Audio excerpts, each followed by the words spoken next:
Lynn Matheson, and I live in Lake Echo, Nova Scotia. How did I get here? How did I get here? I do not know how I got here. My whole life, I've always been testing myself and trying to prove myself, and always looking for the next thing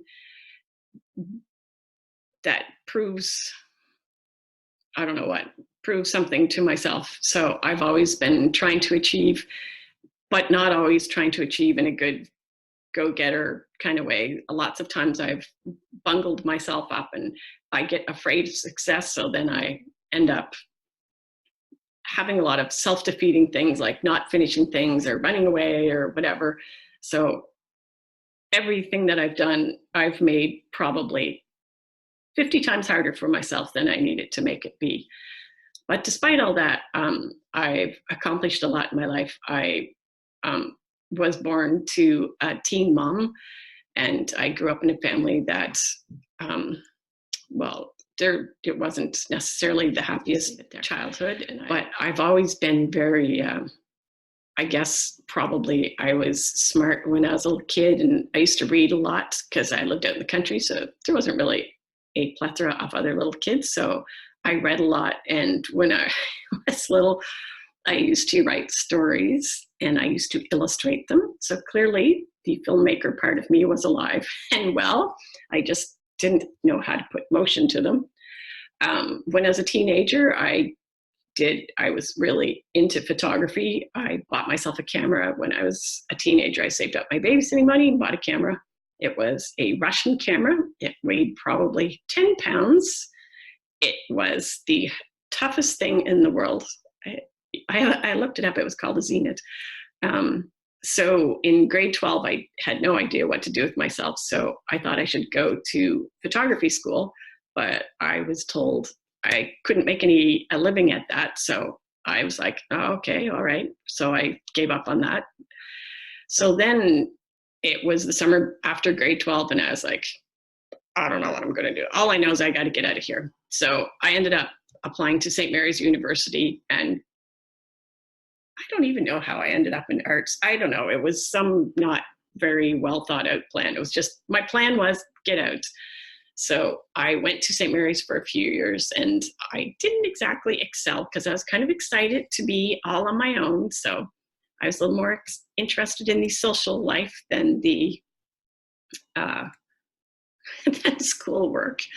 I did meet a guy, of course, there, and he and I moved in together and later married. I had all the crummy jobs that a person has when they're in their 20s. I did waitressing. I worked at a grocery store. I sold shoes. What else to do? I worked in a print shop. As when I was working in a print shop, and it was, oh, my Aunt Judy hated it there because it was full of ammonia and it was terrible. And I used to lose my voice because it's a terrible environment. It's not good for you. So I remember walking home, and I was walking down the street one day and I was crying because I was like, oh my God, I can't do this forever. So then I was like, I need to do something else. So then I went back to school again and went to Mount St. Vincent and did my public relations degree. But of course I had to make it hard for myself, and I flunked a few classes and stuff. But in the end, I did graduate from there.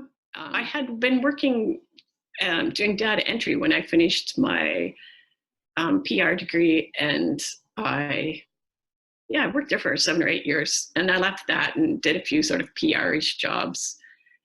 Went to New Brunswick. That didn't go as well as I'd hoped. By this time, I was married again for the second time. I don't know. How did I get here? So then I lost my train of thought. After New Brunswick, I decided I wanted to work for the municipality. So I had this great idea. I was like, I'm going to work for the municipality. It'll be the best place in the world. I can go there. I can get change. I can get new stimulation. I can move around in departments. Unfortunately, that did not transpire. I worked there a year or two, and probably in the second or third year, we had a new manager come in who at first I thought was a really great person, but then I found out that person was, she talked about my coworkers to me, gossiping. So then I thought, well, if she's doing that to them, she's doing that to me. So I pulled back. Then what followed was a few years of really bad work environment.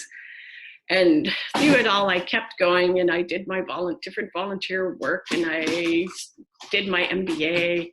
I did leadership programs. I kept going, but work was terrible. I would be crying going to work. I just was, when I look back now, I think I probably was depressed for a long time.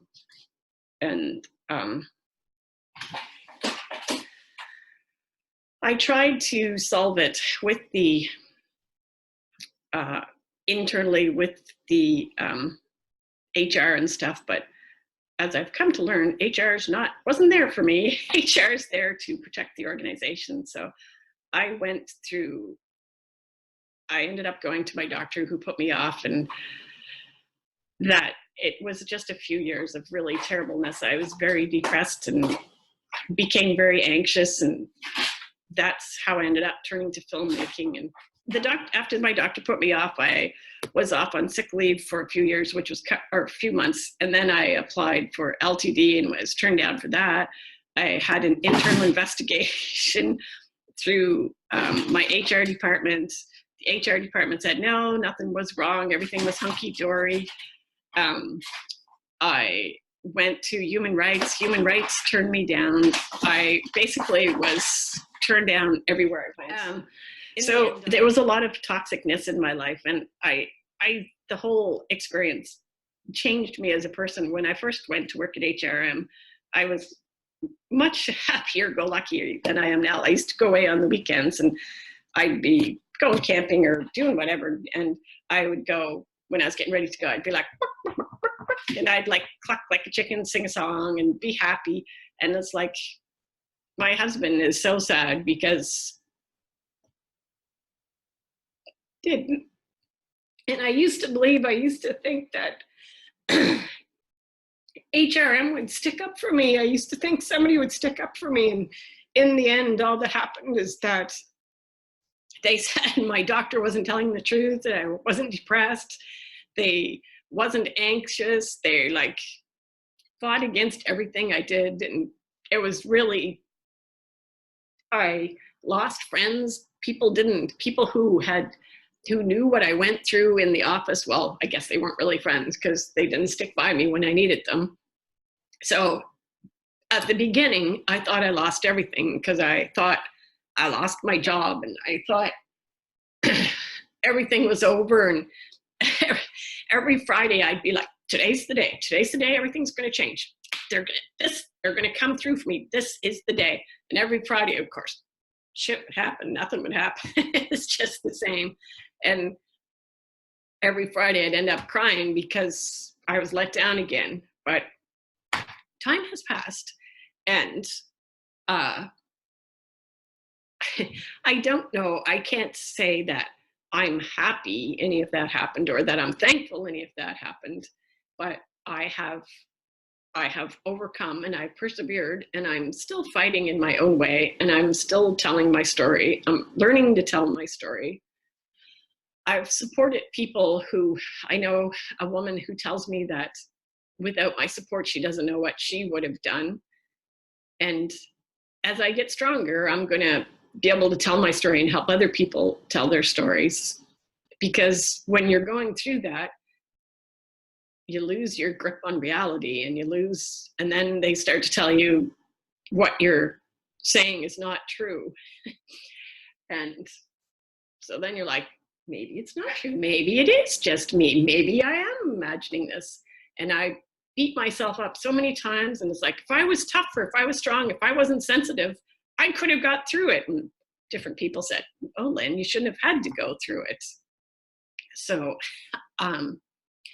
now I'm in a new place. And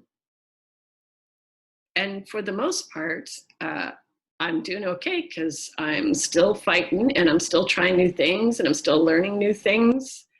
And I still, I'm still going. Oddly enough, when I was a young girl, I was quite, I was more confident. My mom always tells this story about me. When I was a kid, I went on a school bus, and it was a bus with kids, like little kids, like grade primary kids to grade 12 kids. And back in that day and age, the big kids smoked on the bus, smoked cigarettes on the bus. And I was like, that ain't happening. So I told my mother I was going to get a petition up. And mom's like, oh, you're not going to be very popular if you do that. And I was like, I don't care. So I did get a petition. Anyway, I did get the smoking stopped on the school bus, and my popularity was not very good. So if I was telling kids, I don't think I don't think you can tell people from outside to be more confident. I guess I think we need to follow our own intuition more than what we do, because I think for a long time I've been trying to force myself to be something that I'm not. I've been trying to be MBA because I thought that people know I'm smart then, but it was like partway through I was like, oh my God, what am I doing? This is a terrible place. But by then I had invested a lot of time and money, so I was like, I'm going to finish now. So I think in our hearts we know what we want to do, and I know that I always have creativity in my writing, and in high school I was like the yearbook editor, so I've always been doing the stuff, but I've always been like, oh no, that's not it. So if I was telling girls, I'd be like, do what you want to do. Don't let other people tell you what to do.